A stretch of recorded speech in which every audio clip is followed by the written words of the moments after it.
Good evening India. आप देख रहे हैं वायरल दुनिया और मैं हूं आपके साथ पंकज आर्या। जुर्म की ऐसी दास्तां, जुर्म का ऐसा खौफनाक मंजर न तो आपने कभी देखा होगा न कभी सोचा होगा। ऐसी साजिश न कभी आपने सुनी होगी। ये साजिश आज भारत में चारों ओर चर्चा का विषय है।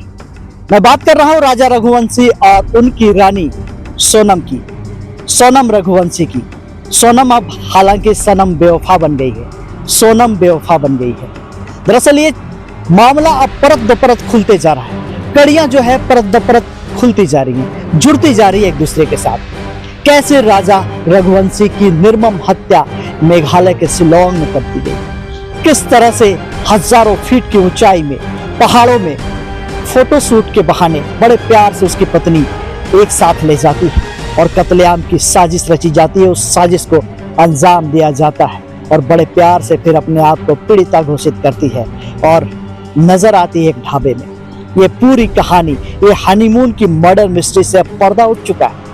अब चारों ओर इसकी चर्चाएं हैं, लेकिन क्या राजा रघुवंशी को जस्टिस मिल गया है, न्याय मिल गया है? क्या उसे न्याय मिलेगा? इसकी बात चहुओर हो रही है, हर तरफ ये बातें आ रही है। मैं आपको बताऊं कि जिस तरह से इंदौर से शिलांग तक ये साजिश रची गई, एक एक चीज पूरी तरह से प्लान्ड थी, एक एक चीज पर नजर रखा गया था। और इस कड़ी में वो सारे किरदार थे जिन्होंने हत्या की साजिश में अपनी भूमिका अदा की, हत्या की। वो सारे अब बेनकाब हो चुके हैं, लेकिन फिर भी कहीं ना कहीं ऐसा लगता है कि आज भी राजा रघुवंशी की सिसकती आत्मा कह रही है, कहीं पीछे से कोई और है, पर्दे से कोई और है जो इस पूरे खेल के पीछे है। इस वक्त बदहवास नजर आ रही है उसकी पत्नी, बदहवास नजर आ रही है सोनम रघुवंशी, और सिर्फ यही बात कह रही है, मैं पीड़िता हूं लेकिन मैं कातिल नहीं हूं। लेकिन सच्चाई से पर्दा उठ चुका है। भले ही आप कितना नौटंकी कर लीजिए, भले ही आप खुद को दिखा लीजिए कि आप पीड़िता हैं, लेकिन भारत, पूरा भारत चीख चीख कर यही कह रहा है कि इस साजिश में आप बेनकाब हो चुकी हैं। पूरी कहानी में बने रहिए। आज जुर्म की इस दास्तां के हर परत को आपके सामने मैं रखूंगा आपके साथ। अपने ही पति की निर्मम हत्या की साजिश, सुपारी किलर से राजा रघुवंशी की मौत की नींद सुलाने की खौफनाक दास्तां, राज कुशवाहा के प्यार में पागल सोनम रघुवंशी ने वो कत्लेआम कर दिया जिससे न तो उसे प्यार ही नसीब हो पाएगा और न ही पति का भरोसा और पति। पर इस मौत के खेल में कई कड़ियां अब अनसुलझे लगते हैं। कोई तो और है पर्दे के पीछे जिसने सोनम रघुवंशी को शिलांग से गाजीपुर तक के हजारों किलोमीटर का सफर तय कराया। फिलहाल सोनम रघुवंशी को मेघालय पुलिस ने 5 दिन के ट्रांजिट रिमांड पर लिया है। रात भर सोनम को पटना के फुलवारी थाने में रखा गया, जहां वो बेचैन दिखी। आज गुवाहाटी ले जाने का प्लान है। संभवतः क्राइम सीन को फिर एक बार मेघालय पुलिस रिक्रिएट करेगी। सड़क के रास्ते गुवाहाटी पहुंचकर मेघालय के शिलांग पहुंचेगी पुलिस, और इस दौरान सोनम कह रही है कि उसे नशीली दवाई दी गई, उसका अपहरण किया गया, लेकिन इसे घटिया मर्डर प्लान बता रही है पुलिस। आइए बताते हैं इस खौफनाक मौत की हकीकत। इस खौफनाक हत्याकांड के 5 किरदार हैं। राजा रघुवंशी की पत्नी सोनम रघुवंशी, सोनम रघुवंशी का प्रेमी राज कुशवाहा, सुपारी किलर आकाश राजपूत, विशाल सिंह चौहान, आनंद कुर्मी। हत्या के मास्टरमाइंड सोनम रघुवंशी को पुलिस ने उत्तर प्रदेश के गाजीपुर से गिरफ्तार किया। राज कुशवाहा को इंदौर से, सुपारी किलर आकाश राजपूत को उत्तर प्रदेश के ललितपुर से, विशाल सिंह चौहान को इंदौर से और आनंद कुर्मी को मध्य प्रदेश के सागर से गिरफ्तार किया है। इन सभी आरोपियों ने बताया कि राजा रघुवंशी की हत्या के लिए सोनम ने ही सुपारी दी थी। शादी के महज 5 दिन बाद ही इंदौर के कैफे में हत्या की साजिश रची गई थी। आरोपियों ने पुलिस को बताया कि सोनम लगातार तीनों के संपर्क में थी। आरोपी उनके स्टे होम से महज 1 किलोमीटर दूर ठहरे थे। सोनम पल पल की लोकेशन दे रही थी। इधर आरोपी राज कुशवाहा ने कबूला है कि सोनम से अफेयर 4 से 5 महीने पहले का है। पिता हार्ट का पेशेंट होने के कारण लव मैरिज नहीं कर पा रही थी। पिता समाज से शादी चाहते थे, वो इसलिए राजा रघुवंशी से शादी के लिए हाँ कर दी, पर प्रेमी से कहा शादी के बाद पति को मार देंगे, फिर विधवा होकर तेरे साथ शादी कर लूंगी। पिता मान जाएंगे क्योंकि विधवा होने के बाद उनके पास कोई चारा नहीं रहेगा, कोई रास्ता नहीं बचेगा। प्रेमी राज ने बताया कि बचपन के दोस्त विशाल चौहान और आकाश राजपूत आनंद कुर्मी को साथ लिया। 16 मई को सुपर कॉरिडोर के एक कैफे में साजिश रची गई और उसी रात 9:30 बजे के करीब से 6 घंटे फोन पर सोनम को हत्या की पूरी प्लानिंग, पूरी योजना समझाई गई।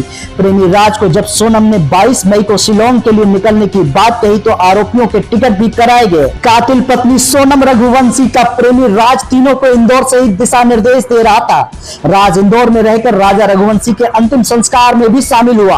आरोपियों ने बताया कि राजा रघुवंशी की हत्या करने के लिए उन्होंने गुवाहाटी से ऑनलाइन तेज धारदार हथियार डाब छोटी प्रकार की कुल्हाड़ी मंगवाया।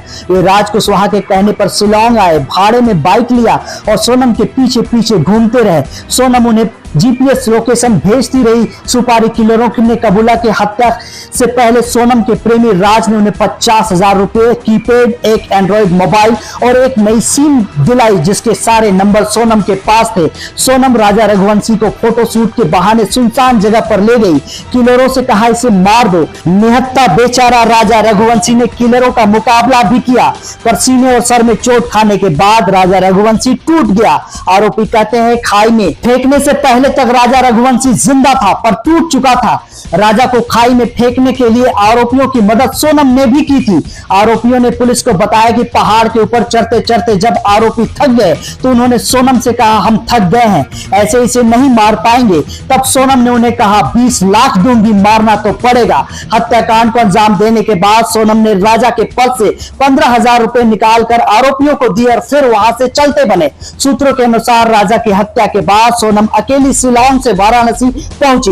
वाराणसी बस स्टैंड पर 11:23 पर 2 युवक छोड़ने के लिए सोनम रघुवंशी को आए। उनके साथ जूस पिया और वो उस वक्त काफी खुश नजर आ रही थी। इसके बाद वो अकेली बस से नंदगंज गाजीपुर पहुंची और वहां विक्टिम कार्ड खेला। बदहवासी का नाटक, पीड़िता बनने की नाकाम कोशिश और सरेंडर की पूरी कहानी आप जानते ही हैं कि किस तरह से आरोपी सोनम रघुवंशी ने अपने भाई को ढाबे के एक संचालक के मोबाइल से फोन किया और यहीं से पुलिस को लीड मिली और पुलिस ने उसे गिरफ्तार किया। लेकिन लगातार सोनम रघुवंशी के परिवार वाले कहते हैं कि सोनम ने सरेंडर किया है, लेकिन पुलिस कहती है सोनम को उसने गिरफ्तार किया है। अब सच्चाई क्या है आगे आने वाले दिनों में पता चल जाएगा। पर कहते हैं ना, कानून के हाथ बड़े लंबे होते हैं और इसमें कोई राज नहीं रहता है। हत्या की हर साजिश बेनकाब होती है। प्रेमी की विधवा बहू बनने के सपने अब सोनम रघुवंशी के अधूरे रह गए। नेपाल में घर बसाने के सपने अब अधूरे रह गए। फिलहाल इस कहानी में और एक मोड़ आया है। बताया जा रहा है कि सोनम रघुवंशी हत्या के बाद इंदौर भी पहुंची थी और एक दिन अपने प्रेमी के साथ इंदौर में रहने के बाद किराए की गाड़ी से वो गाजीपुर पहुंची थी। इस कहानी में भी अब ट्विस्ट है। देखना बड़ा दिलचस्प होगा कि आने वाले दिनों में सारी कड़ियां कैसे खुलती है और किस तरह से सारी चीजों का पर्दाफाश होता है। बने रहिए हमारे साथ और देखते रहिए वायरल दुनिया, जहां हर हकीकत से उठता है पर्दा और हर साजिश होती है बेनकाब। जय हिंद।